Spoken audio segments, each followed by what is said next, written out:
$200. One way 50, one way 50.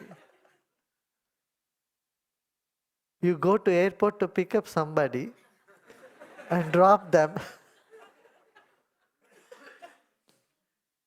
And distance is so much. Some whatever, 80 miles or 80 kilometers or something. I mean, living is very, very expensive. Americans find it very expensive to live in Japan.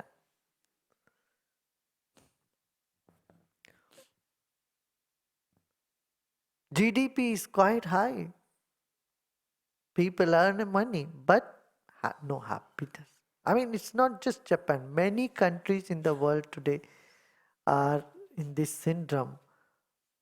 No happiness. They don't laugh. They don't smile. They are not at peace with themselves.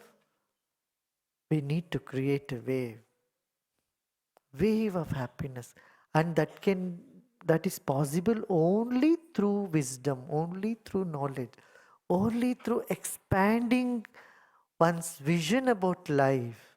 And that is what art of living. Art of living is not a dogma. Art of living is not a set of concepts or just some practices. Art of living is expanding one's vision towards life and making life a celebration. That's what is main aim of art of living. There is a Sanskrit verse that also says, the real worship of God is creating happiness in the hearts of men.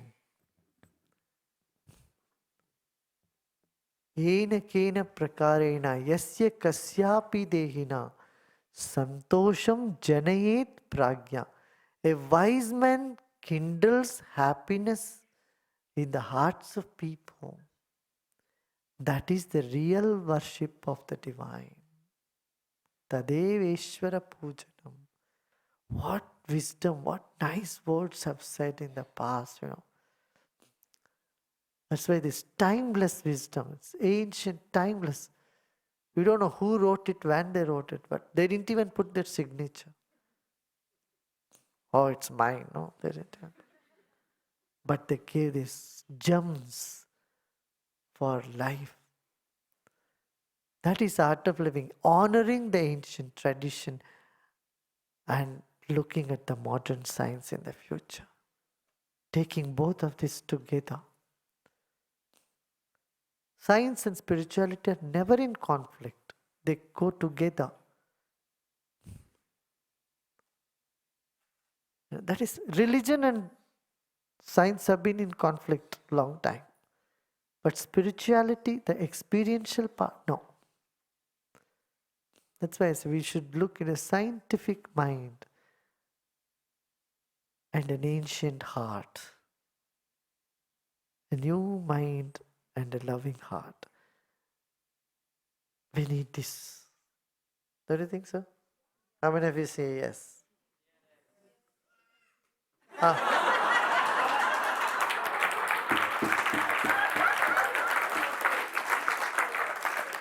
How many say no? Nobody. Because I don't give you a chance to say no. Something so obvious. I don't give a chance for people to say no in that way. And also, some people try to draw me into conflicts. I don't give them the chance either. I know how to move myself.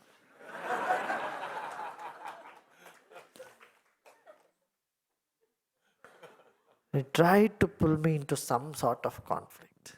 They're just looking for it.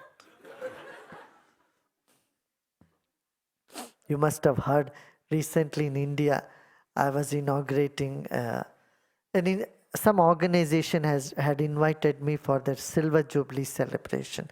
So I went and I gave a speech. In the talk, I said, because they were doing very good work. They were an NGO. Like us, they are also doing education, work in education, teaching many kids, poor children. So I told them, there are government schools where it's not run properly. There's many government school doesn't have toilet, they have no teachers. Teacher just comes sometime, put a signature and go, children sit and play in the mud. I told them this government should not run those sort of schools, and only extremist people are being generated. All the extremists are generated in those schools. The terrorists or the extremists of Naxalites, we call them Maovad, the communist terrorist. So NGOs like you should go. We have started so many schools, 50 schools in that area, 185 schools in that area. I told them, you all should go and take over schools. You should run the schools. That's it. Guruji said against the government schools. And they were debating all the news channels. It was Shri Shri fair for government schools.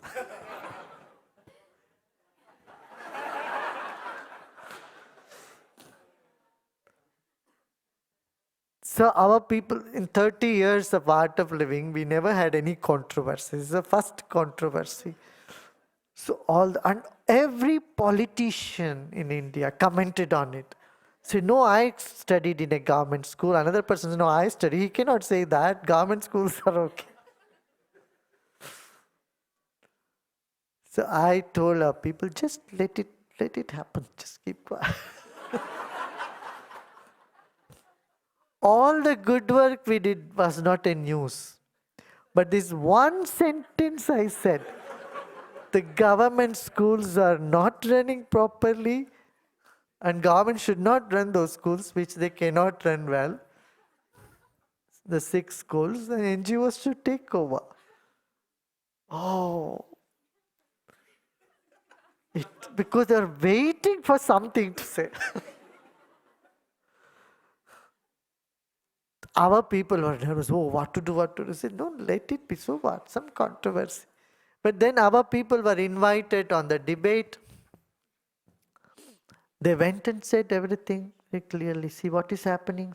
Start 200, we know, 200 terrorists we have reformed. And they all said, they all studied in government school.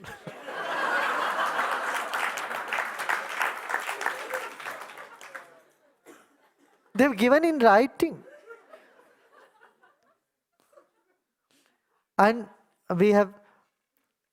then we said, I didn't say that all government school students are terrorists. What I said is, the terrorists are studied, they came out of government school, they didn't come out of missionary schools. This is what I had mentioned. And then they said, so look, we are also running so many schools. We are not against all the government schools. We never say shut down all the government schools. We never said that. But in the controversy, the whole country came to know all our nice, good projects we were doing. Which nobody paid attention before. But now they all know, oh, they're running so many schools and such good things are happening. Everybody came to, and many people started supporting my view. And our people asked the question for a minister, then why don't you send your children to government schools? Not a single minister sends his or her daughter or son to government school. They all send their children to private schools. Why? If their schools are so good,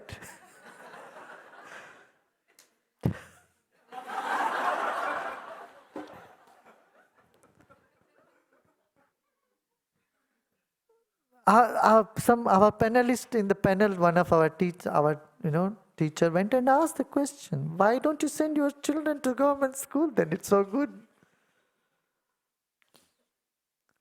What I'm saying is, controversies also sometimes bring out the cream, some good things. News wants that. They say this is hard news. Soft news is some good. People were there, they all enjoyed, they meditated, very peaceful. Everybody went back home happily. It's not a news. If a man and a man and a lady fought, they hit each other, it will be the headline.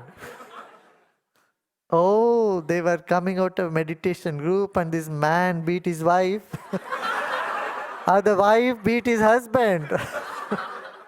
Beat her husband, and that's a big news. They fought all the way. Sensationalism. Very interesting. The world is so interesting, I tell you. So interesting. So be in this world, enjoy this world, yet not get caught up, drowned in it. Keep yourself a little aloof. I'm saying keep yourself untouched by the external. Save your soul, save your mind, save your spirit, save your joy. Don't get that muddled by the events in the world. Are you getting what I'm saying? Don't let others or any events take away your freedom, take away your joy and your inner peace. This is art of living. I mean, it's a big task, it's a challenge. It's not too easy. I'm not telling you, it's very easy. It's not flowery, buttery things. No. Life is not flowery, not buttery, I tell you. There's so many challenges. Life has so many challenges. But the wisdom or knowledge equips you to face the challenges. The difficulty is when you think life should not have challenges. Then challenges will appear even much bigger to you. Life has challenges, but wisdom equips you to face them. That much enough for today, a little too much. Okay? How many birthdays today? Yesterday, yeah. Come yesterday and today's birthday, they all come.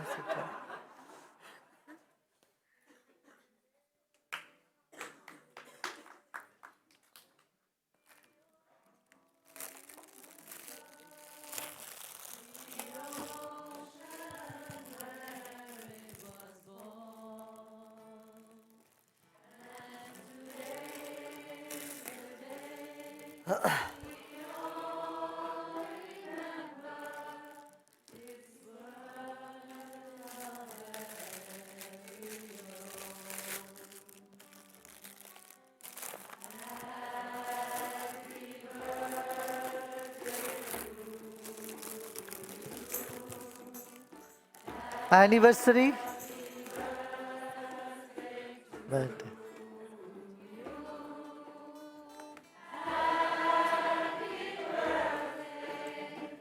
Take this out.